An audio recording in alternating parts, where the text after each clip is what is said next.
Assalomu alaykum hammaga do'stlar. Mana bugun o'sha yana qopqoq mavzusi. Mana bu Nexia mashinamizdan Nexia mashinamizdan qopqog'ini mana shu qopqoqda qattiq qotirib qo'yishgan. Shu sababli ishlarimizdan bittasi mana priklatkalari kuygan. Mana shu bitta qopqoq sababli termostatlarni, pompalarni polni ko'rib tekshirdik.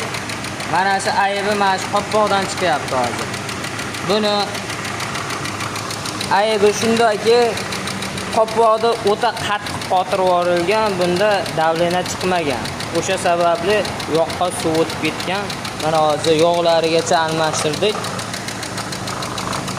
Bu bilan nima demoqchiman? Обязательно Nexia, Matiz, Lacetti, Gentra mashinalar, Nexia 3 mashinalarida qopqoq bunaqa qattiq qotirilmaydi. O'tgan safargi videoyimdan mana shuni olib chiqdim.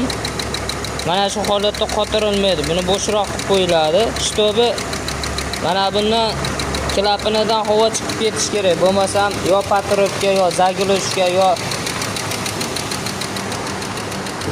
proklatkalarning kuyib qoladi.